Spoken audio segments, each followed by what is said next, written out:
Overhead the stars glimmered so bright they cast shadows, his the greatest among snow-dusted blades of grass. It was freezing, though it was summer, an untimely gift from Demeter, the goddess of harvest. There were no coincidences. On the night he had officially proposed to Persephone and she accepted, the storm had begun. It was Demeter's declaration of war and the weapon she would use to tear them apart. It seemed insignificant, just a few frozen drops, but it was just the start of something worse to come. People would die. It was a matter of time. And when that happened, would Persephone fight for their love, or would she give in to her mother to save the world? He hated that he believed the latter. He realized it was a horrible position, an impossible one. If Demeter truly loved her daughter, she would never have given her the ultimatum. Hades considered these things as he searched the sky, eyes connecting stars. Among the sketches they made, he noted Cetus, the sea monster slain by Heracles, Auriga, the Greek hero raised by Athena, Ares, the golden ram whose fleece could cure any living thing, and Orion, the hunter who dared to cross Gaia. But Taurus, the constellation set at their center on the Ophiutorus' death during the Titanomachy, was gone. It was the evidence Hades had been looking for. What Ilias had said was true. The monster had been resurrected. Not that he hadn't believed him, but rumors did not make something true. Fucking fates, he growled, and he was right to curse them.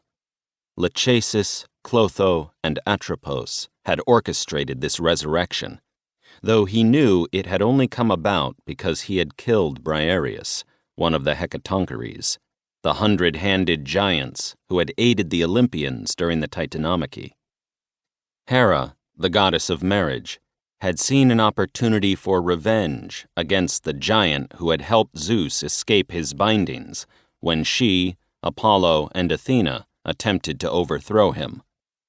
A soul for a soul, the fates had said. He felt a pang in his chest, remembering how Briareus had died. There had been no grief, no begging or anger, only peaceful acceptance. Perhaps that was the worst part, the trust the giant had placed in him, that it had been his time to go, and not that his death had been ordered by another god. And even as Hades had taken Briareus' hand and drew his soul from his body, like a slice of shadow shaken from the darkness, he had known the consequences would be far-reaching, beyond even what the fates could weave. Because once Zeus and Briareus' brothers, Gyges and Cottus, discovered what he had done, he would no longer have their support or allegiance. Not that he believed either brother would choose him over Zeus. He was not the one who had rescued them from the darkness of Tartarus. Still, they had been allies to the Olympians in the war against the Titans, helping drive the elder gods into the depths of Tartarus. It meant that if Hades found himself in opposition to Zeus, as he was certain to, especially given his engagement to Persephone, he would not have the help of the two remaining giants when things came to a head, and he could not blame them. Hades had repaid their loyalty with an execution. The god of the dead left the field, manifesting in his office at Nevernight. As soon as he appeared, silence descended, thick and heavy. He looked at those gathered, Ilias, Zophi, Dionysus, and Hermes. Hades' eyes dropped to the god of mischief, who was reclined in his chair, feet propped on his desk.